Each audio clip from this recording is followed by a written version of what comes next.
Imagine stepping into the roar of an engine, watching custom paint glimmer under the shop lights, and hearing Danny Koker's voice cut through the noise. Today, I finally break my silence. That iconic line feels like the starting gun on a wild ride. This isn't just another Counting Cars recap. We're about to reveal the 5 worst employees who ever walked through his garage doors, and the behind-the-scenes chaos that TV never showed. Buckle up, every gleaming build has its own dirty underbelly. Danny didn't earn his nickname, the Count, by playing it safe. From a childhood spent soaking up Detroit's muscle car culture to late-night horror host antics as Count Cool Rider, he cultivated a reputation for bold creativity and zero tolerance for sloppy work.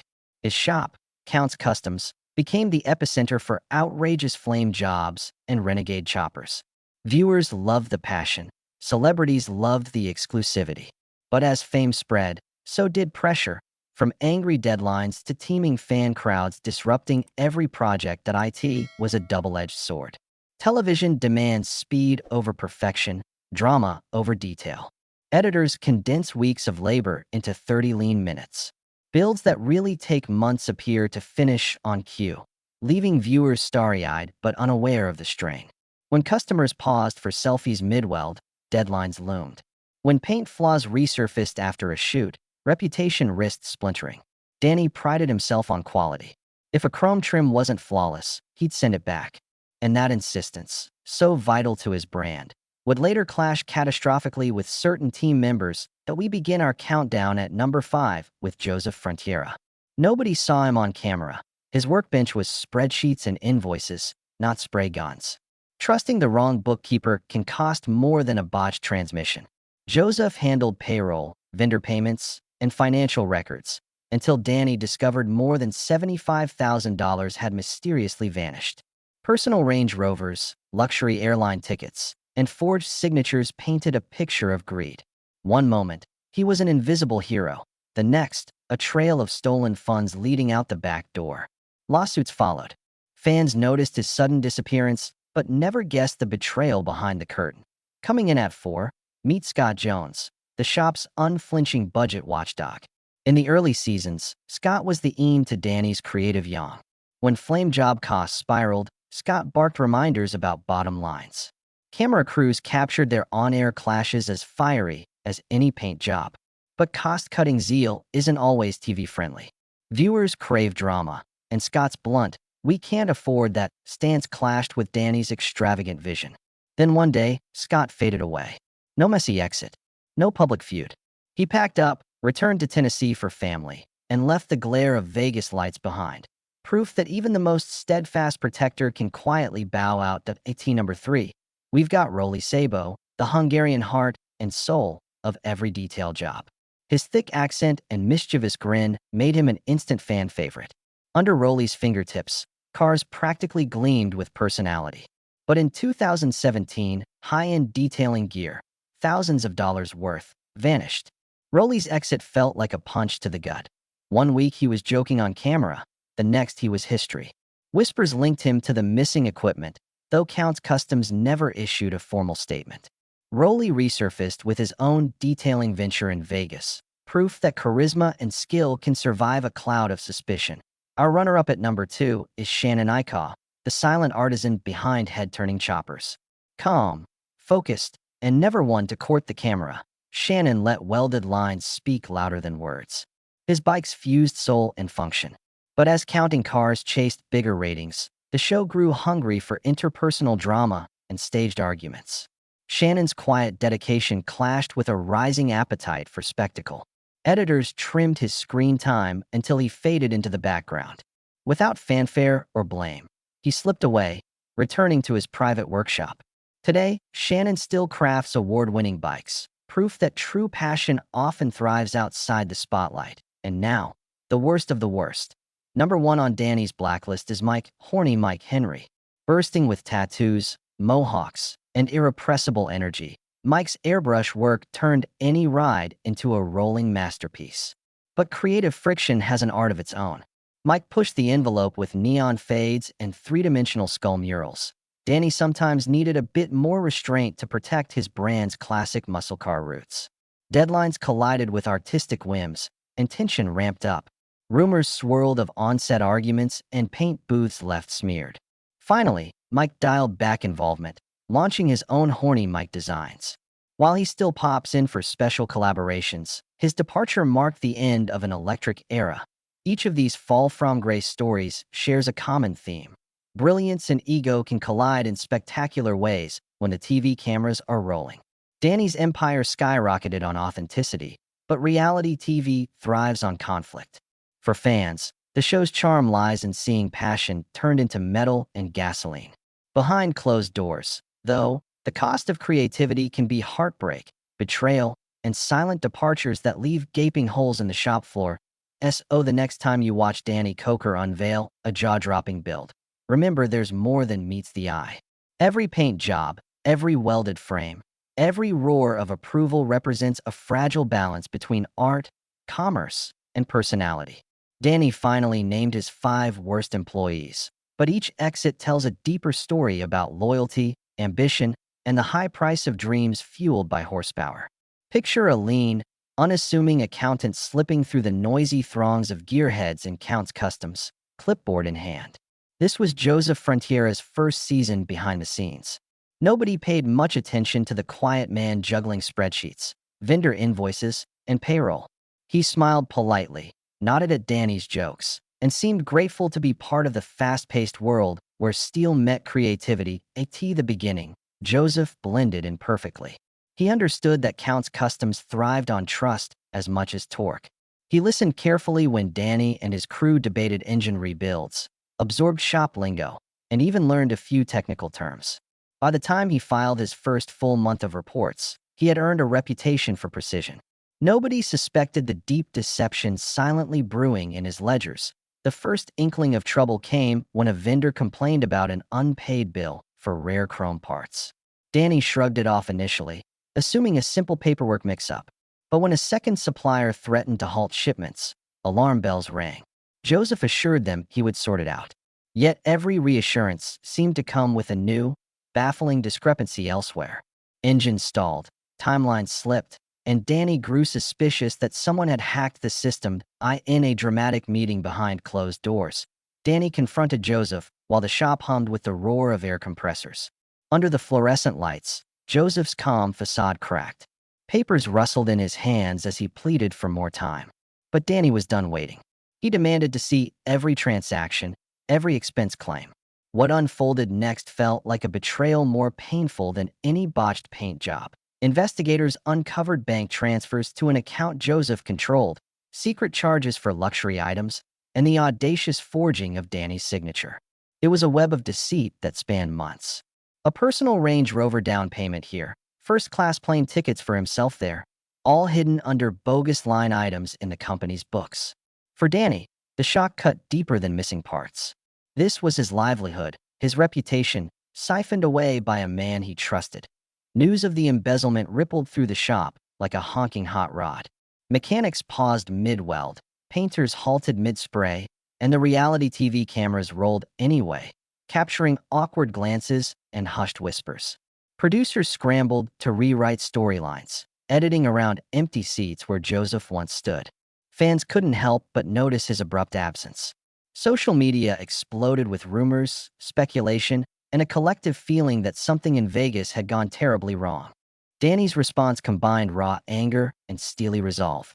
He filed lawsuits against Joseph and the staffing agency that vouched for him. He tightened financial controls overnight, installed dual signatures for every check, and brought in forensic accountants. At the same time, he made a point to share a message with viewers. Count's Customs would emerge stronger.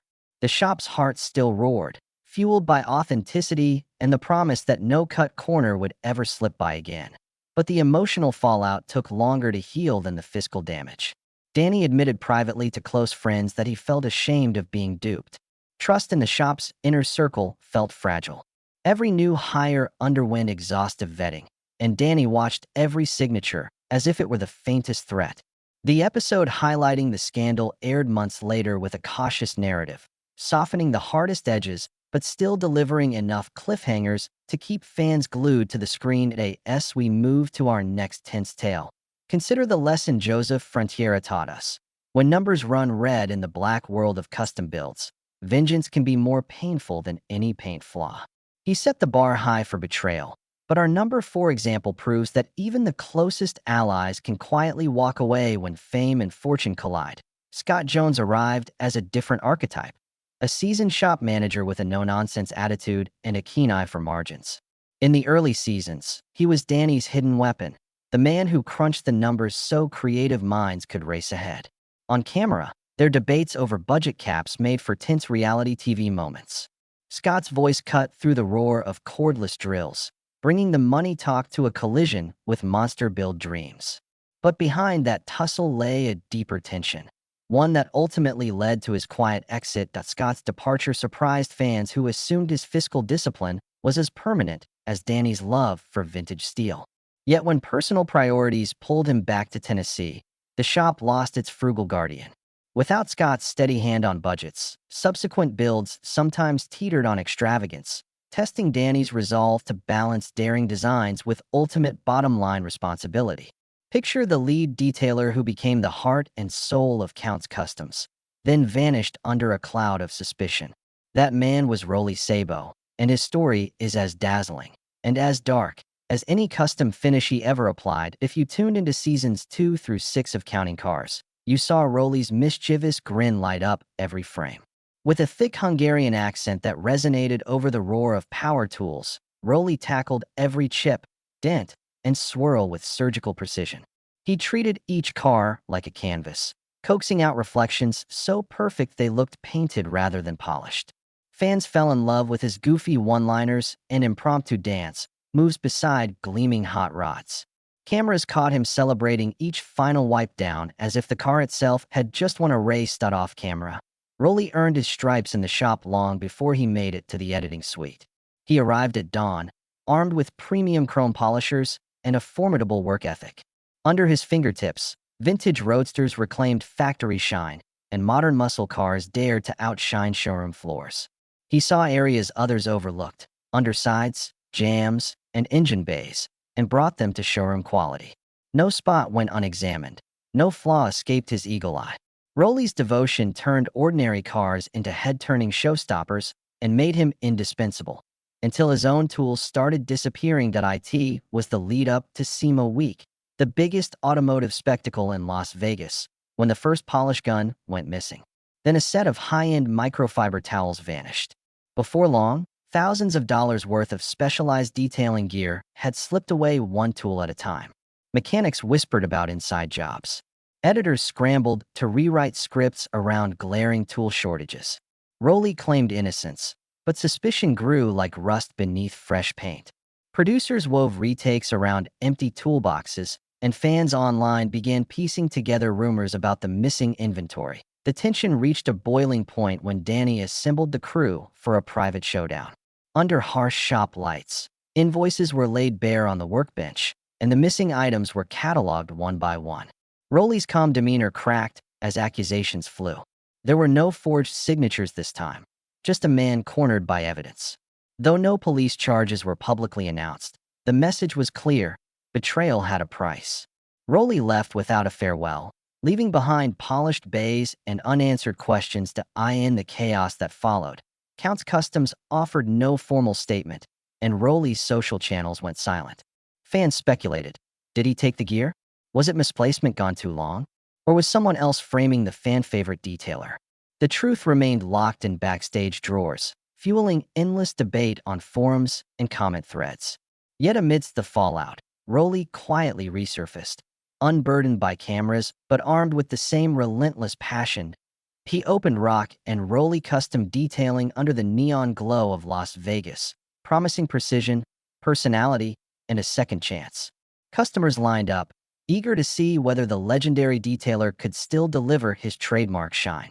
Online reviews praised his craftsmanship, every swirl removed, every emblem gleaming. But the whispers lingered like phantom fingerprints.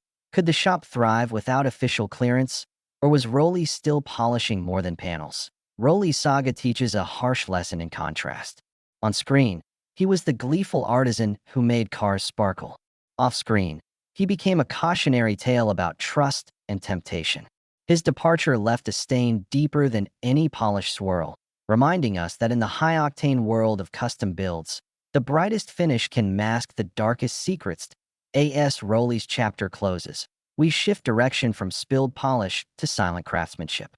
Coming in at number 2 is Shannon Ikaw, the quiet motorcycle artist whose welded lines spoke louder than any ego-driven argument.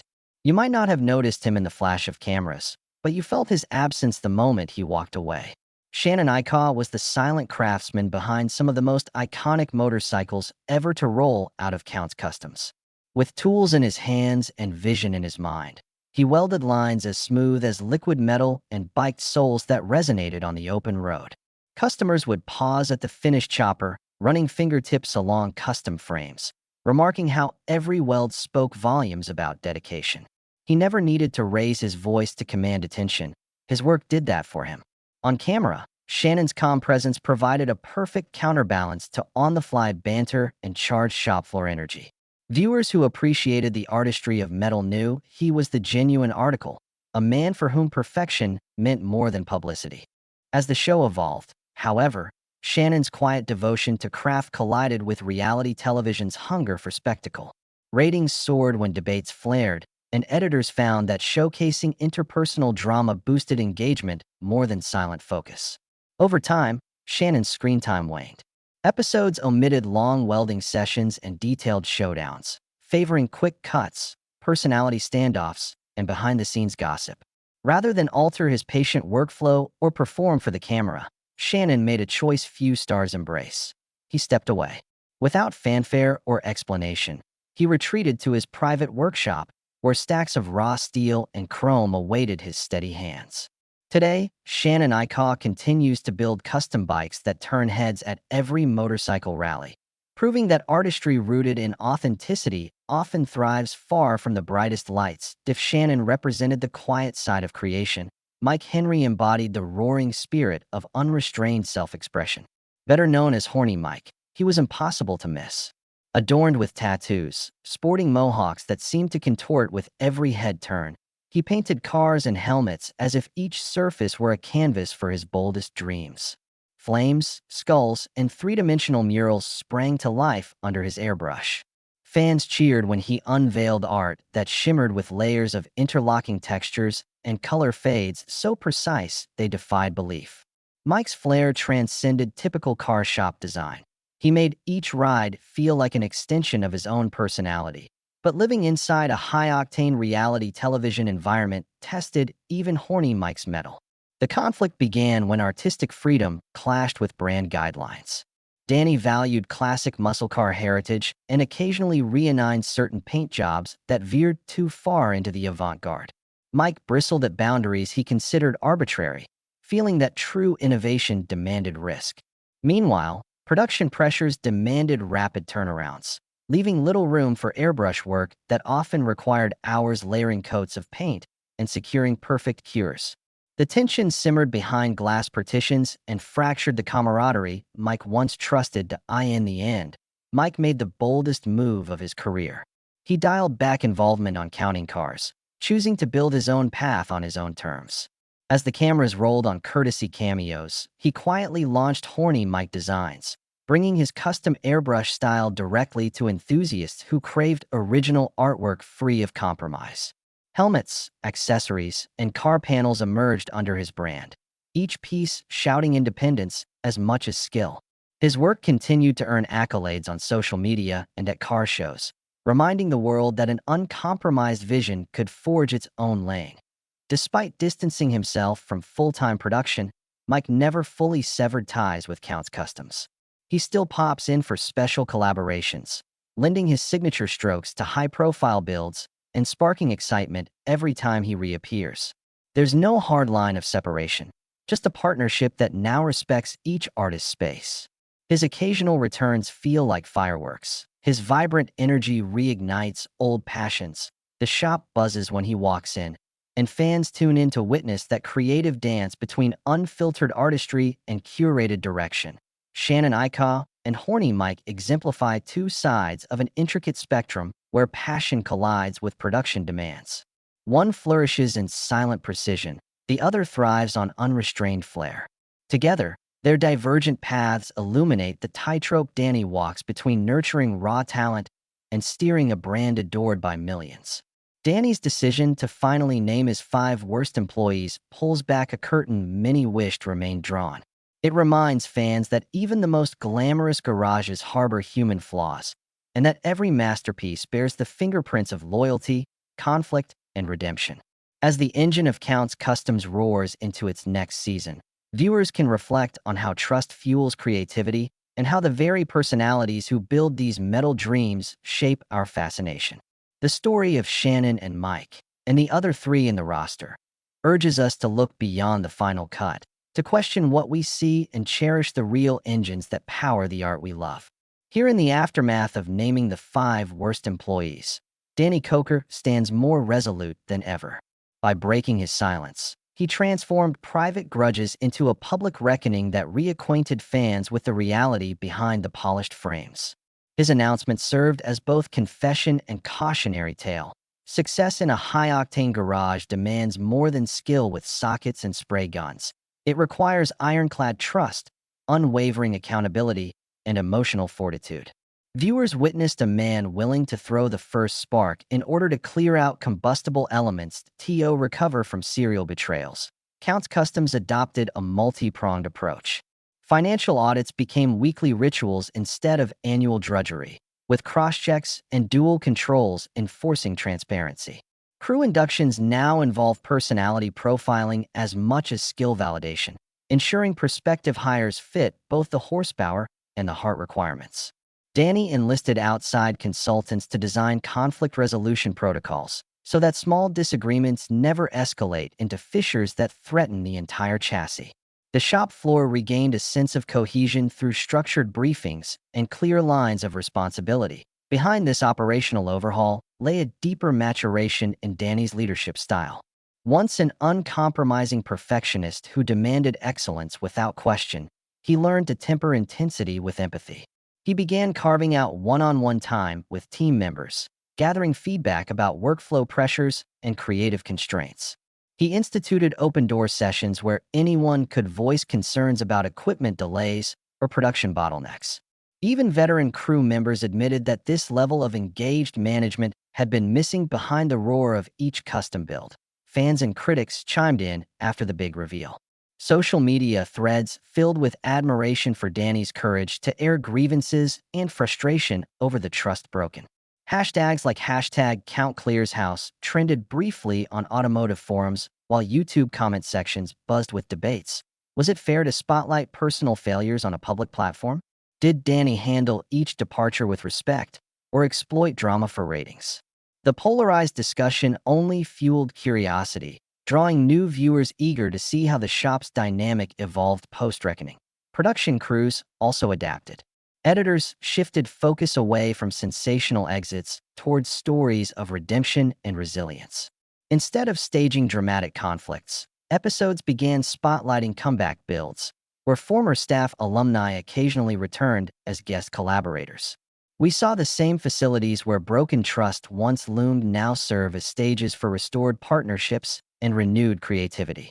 Camera operators captured glimmers of camaraderie in quick, unforced interactions, suggesting that the scars left by betrayal had begun to heal. The heart of the recovery strategy was an emphasis on cultural cohesion.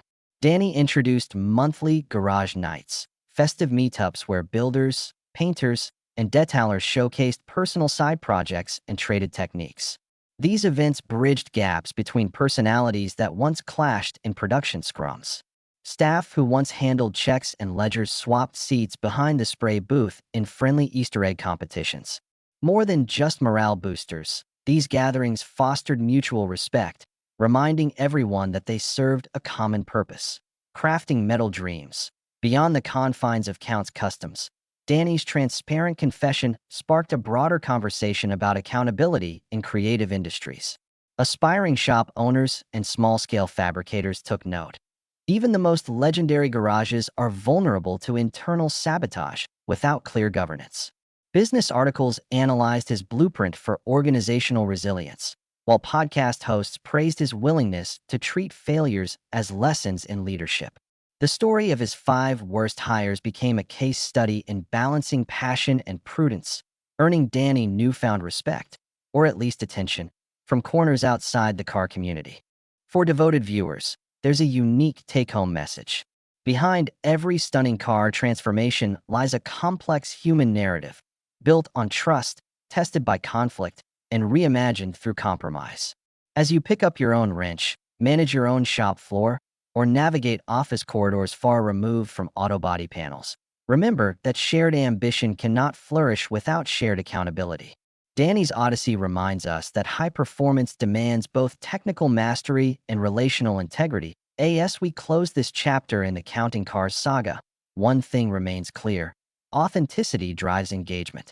Danny's willingness to expose his shop's raw undercurrents, from embezzlement scandals to silent departures, reinvigorated the show's identity.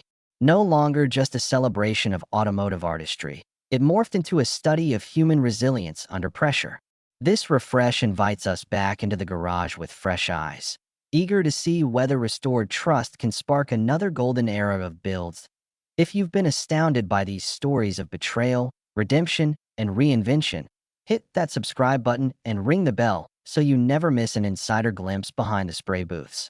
Join our community of gearheads, storytellers, and leadership enthusiasts as we continue unearthing the untold drama that fuels your favorite builds. Because at Counts Customs, every ride has a backstory, some framed in flame, others forged through forged signatures, and we're here to reveal them all. This is the moment when the dust settles, the spray guns are silenced, and we peer into the aftermath of each departure. Across every corner of Counts Customs, from the squeal of grinders to the shine of fresh chrome, the lessons linger. Talent alone can't guarantee harmony, and passion, no matter how fierce, can fray under pressure. Danny Koker's bold move to publicly name his 5 worst hires was more than drama for clicks. It was a reckoning that forced the entire team to recalibrate. Each exit left a distinct scar. The embezzler who siphoned life from the ledgers, the budget enforcer whose departure opened the floodgates to extravagance, the detailer whose vanishing act cast doubt on every gleaming finish, the quiet builder whose silent withdrawal revealed the perils of a spectacle-driven culture, and the flamboyant artist whose creative clash underscored the tension between daring design and brand cohesion. Behind the garage doors, the first ripple hit the shop's financial foundations. When Joseph Frontiera's betrayal surfaced, Danny learned that safeguarding trust requires ironclad processes. Today, the finance team operates with dual authority sign-offs, real-time expense monitoring, and randomized audit checks. Vendors who once questioned late payments now marvel at the shop's fiscal transparency. But those changes came at a cost. Every handshake deal carries the unspoken weight of thorough background checks, and every new hire must navigate a gauntlet of interviews that probe character as much as credentials. It's a far cry from the freewheeling hires of Count's early days. But in an empire built on reputation, there is no room for compromised integrity. On the creative frontier, the fallout from Scott Jones's departure redefined the shop's approach to budgets and build scopes. Without his steady fiscal hand, Danny had to wrestle with the fine line between ambition and feasibility. Now, before any dream build begins, the team convenes a 4-stage feasibility review: concept, cost analysis, timeline projection, and risk mitigation. Artists and mechanics pitch ideas together, ensuring that radical concepts also align with realistic budgets. This collaborative blueprint infuses every project with a shared sense of ownership. No single voice can hijack the agenda, and no one feels blindsided by spiking expenses. It's a democratic pivot that honors both Danny's visionary ethos and the lessons taught by a departure made in pursuit of family life. The shuddering impact of Rolly Sabo's unexplained exit rippled through Counts Customs like a phantom fault line. It prompted a renaissance in shop culture. Weekly tool trust meetings encourage crews to log and check equipment, while a central digital inventory pairs every specialized polisher or buffer with a custodian accountable for its upkeep. Gone are the days of silent suspicions. Every missing item triggers an immediate investigation, with full transparency every step of the way. And rather than erode team morale, these forums have become a unifying ritual. an exercise in collective vigilance that reminds every craftsman that safeguarding the shop's resources is as much part of the job as wielding a wrench or wielding an airbrush. Meanwhile, Shannon Icaw's graceful withdrawal spotlighted the friction between authentic craftsmanship and the spectacle of reality TV. It sparked a quiet coup in the production process. Episodes now balance high-octane conflicts with dedicated artisan segments, in which builders and fabricators, including guest veterans from past seasons, are given uncut screen time to demonstrate skills, share personal philosophies, and engage in side-by-side collaborations. These segments resonate with viewers who crave more than stage drama. They provide a window into unvarnished expertise, honoring the spirit of true craftsmanship that Shannon embodied and giving talented creators space to shine without scripted tension at the same time. Horny Mike, Henry's creative exodus inspired a fresh pathway for collaboration. Instead of clashing over artistic license, Count's Customs forged an official creative partnership with Horny Mike Designs.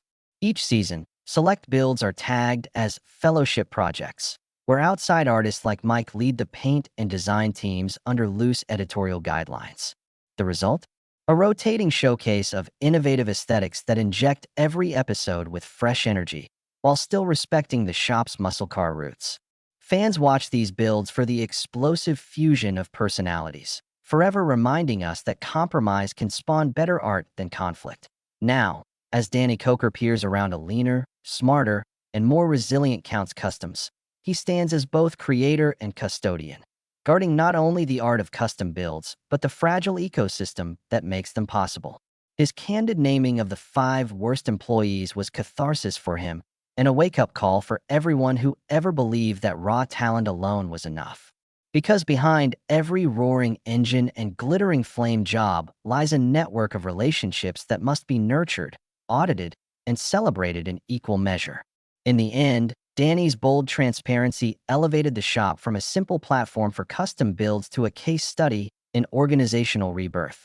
And as fans, we get to see the real build, not just of cars, but of culture, trust, and enduring creativity.